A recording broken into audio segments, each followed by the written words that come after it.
Welcome into Outkick the Show. I am your fearless leader. Your fearless leader is a little bit late today because I've been chasing down so many different things today. We are excited about so many different things going on at Outkick. I want to say right off the top, tomorrow morning the U.S. Open tees off.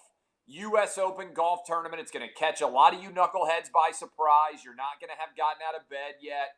You're not going to realize it's happening. If you go to FanDuel.com right now, /Clay, FanDuel.com /Clay, you get $1,000 to gamble on the U.S. Open or football games that are going on this weekend. Again, do you like to gamble? Do you like to gamble with free money? FanDuel.com /Clay. Go get signed up today. You can do it in Pennsylvania, New Jersey, Indiana, Illinois, Iowa, Colorado, and West Virginia. More states coming soon. FanDuel.com /Clay. You can also go ahead and get pre-registered and be ready to gamble whenever your state officially flips the switch and allows you to do it, and you'll have $1,000 waiting to gamble with you. Winged Foot is the hookup. I also want to say we continue to expand. Why are we expanding? Because so many of you are supporting Outkick as aggressively as you are. We added Club Pro Guy today. He is a satirical, funny, awesomely entertaining golf writer and video maker. If you haven't seen his content yet, go to Outkick.com. Check it out. He is wildly funny. I think you guys are going to be very entertained, especially if you like golf. More and more, we are continuing to expand and roll in more and more great content, and there is more of that coming. All right, so that is right off the top. Go sign up for Outkick VIP. If you listened to the radio show this morning, you heard a lot of VIPs calling in. I want you to be an Outkick VIP. Join our crusade. The money that we make from Outkick VIP is rolling right into hiring a lot of different people.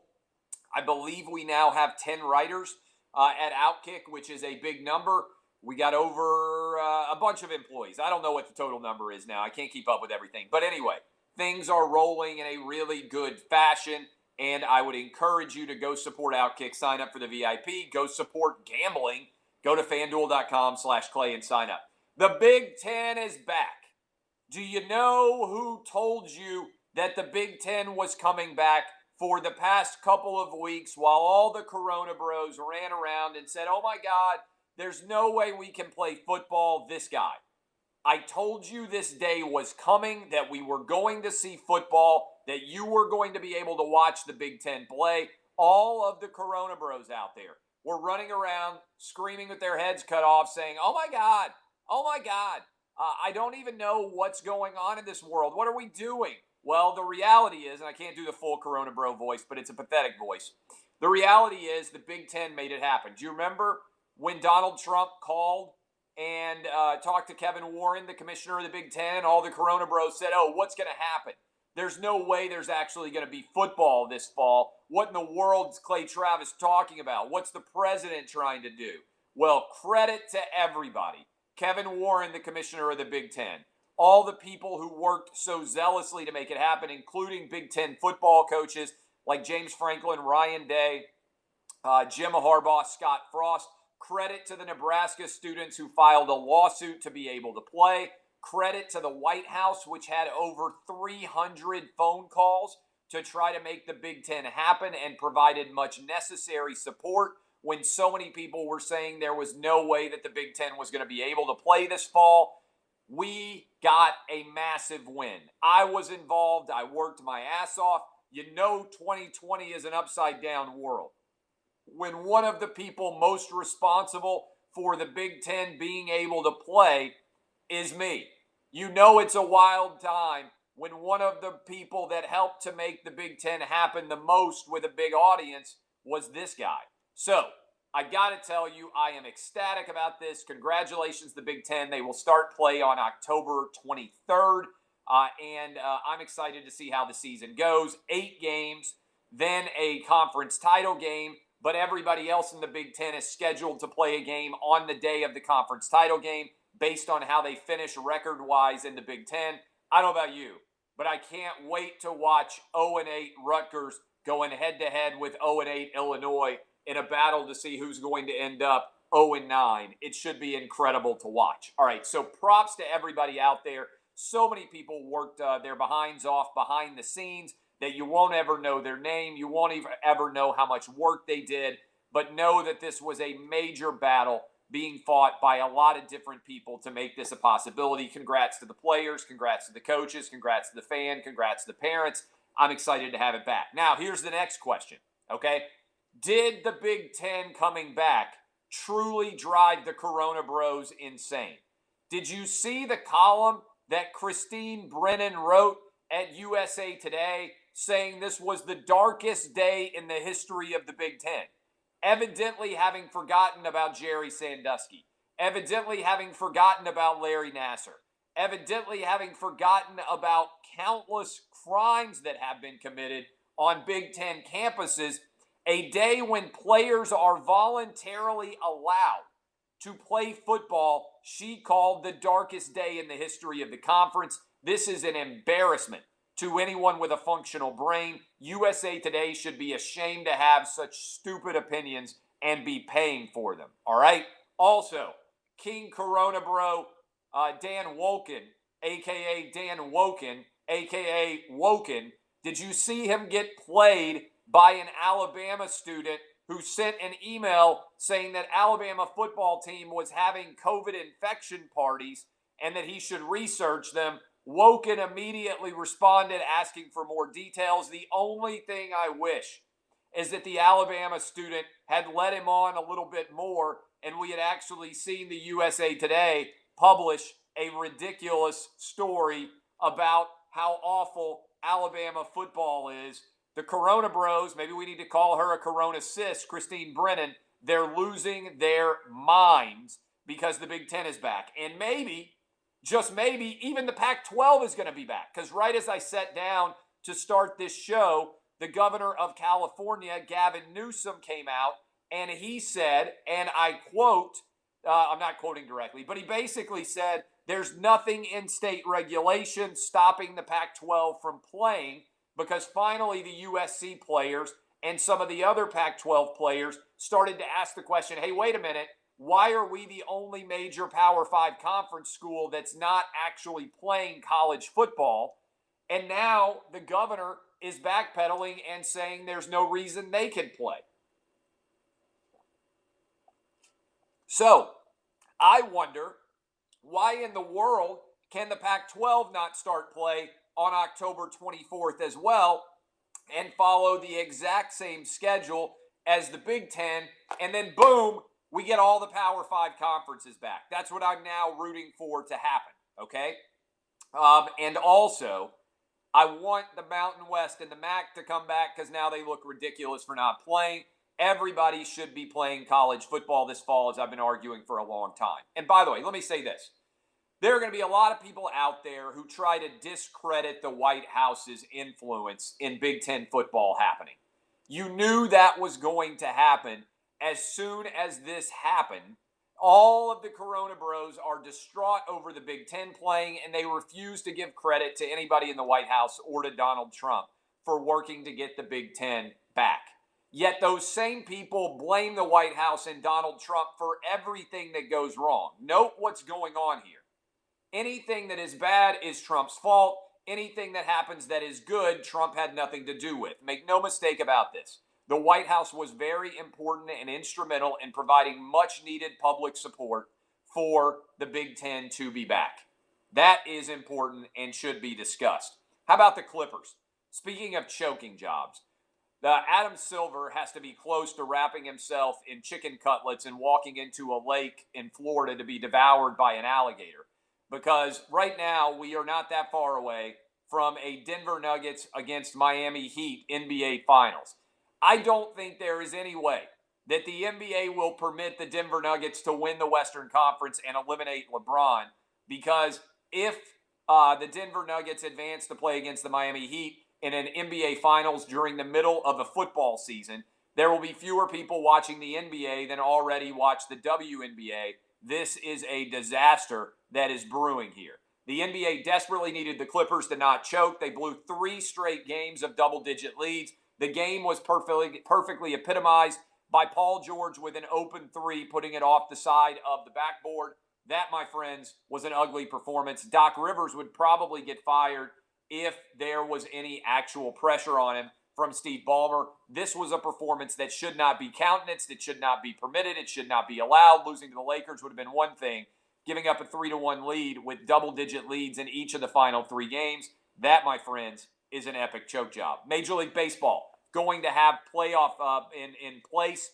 8 teams NL, 8 teams AL. It's officially out. The higher-seeded team will host a best-of-3 series. Then they will go to either California or they will go to Texas for the AL and the NL. I love it. Also, talk is that there will be fans present in the AL and the NL for the playoffs. That I love if it's permitted in the states where they are playing. I may need to try to get down to Atlanta and watch the Braves play. Fingers crossed that I could potentially do that. More good news that is going to make the Corona Bros very sad. The Titans, I am told, the Titans are going to announce tomorrow that they can have fans for home games starting in October. So if you are an NFL fan in the state of Tennessee, you will be able to watch the Titans in person. You will also be able to watch the Tennessee Volunteers in person. Bristol's going to have 30,000 fans this weekend. You'll also be able to watch Memphis in person. This is a good deal because now when the Titans miss a field goal, there will be fans present there to be able to boo their futility.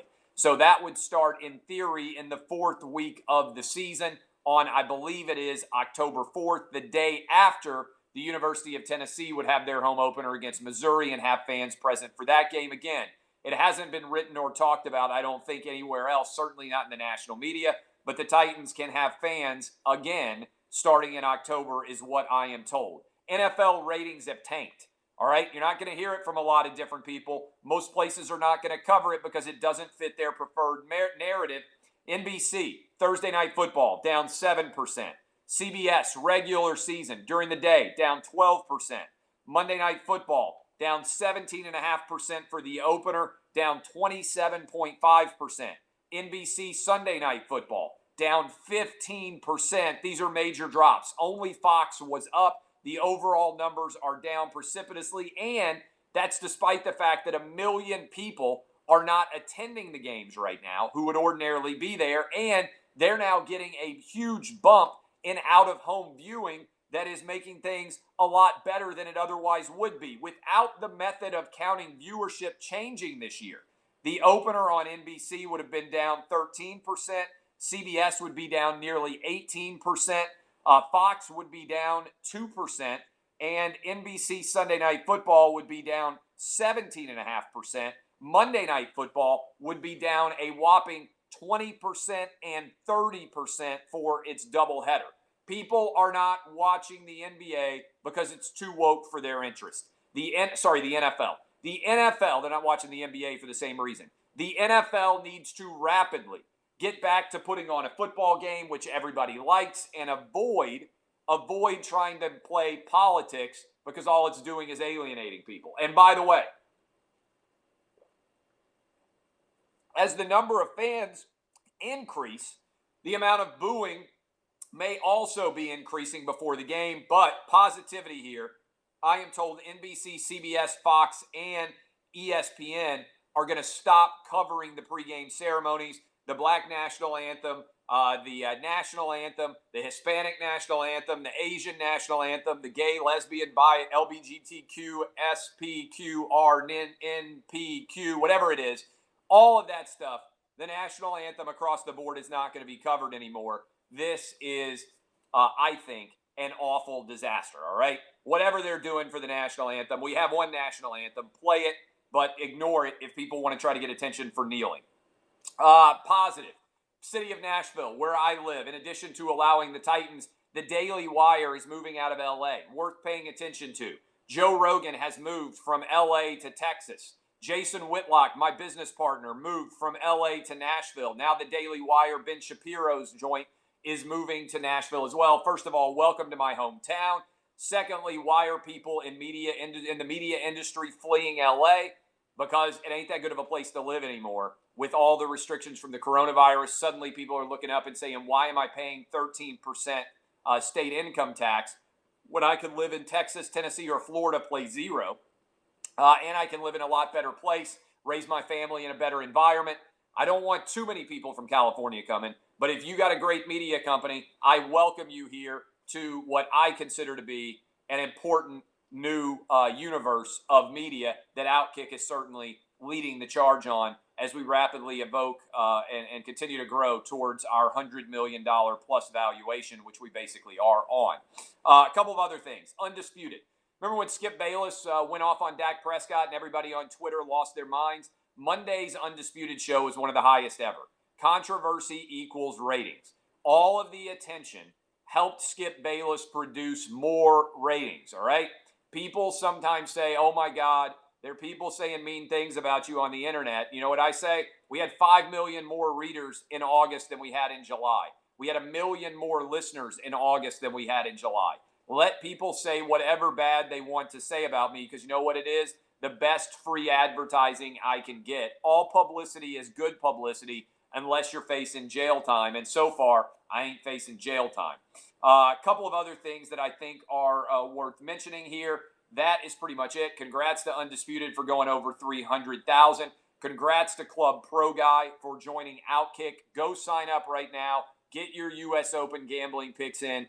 FanDuel.com/Clay, $1,000 to play there. FanDuel.com/Clay. Also want to let you know you can bet on Thursday Night Football, Battle of Ohio, Browns against Bengals. You can get a $1,000 free rider there as well. FanDuel.com/Clay. Finally, I got to get ready for my television show, Fox Bet Live, about to be live. I'm making some U.S. Open gambling picks that are not very dramatic, but they will be fun. It'll be fun to watch this weekend. I encourage all of you out there listening right now, if you love Outkick, go sign up for the Outkick VIP. Sign up your dad, sign up your mom, sign up your brothers, your sisters, your friends. Great Christmas present, great holiday present. We're going to have spectacular offers, autographed copy from me of my latest book, as well VIP phone line, ability to comment on all of our articles, and join thousands and thousands of awesome people on our VIP-only message board. Thank you so much. My name is Clay Travis. This is Outkick the Show. Kisses from me to you. DBAP unless you need to SBAP.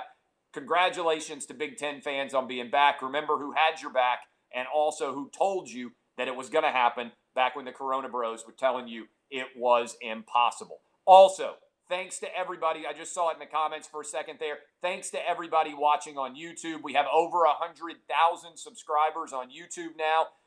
Many days. We are now producing over 1 million video views a day across Outkick properties. That is an incredible number. Thank you guys for sharing our videos so widely. Kisses from me to you. DBAP unless you need to SBAP. Go subscribe to us on Outkick at the YouTube channel as well. See you guys. Love you. Bye. Oh, you know what I'm doing? Canceling out. Clay Kyle for the win. Wiping people out. Appreciate all of you. This has been Outkick the Show.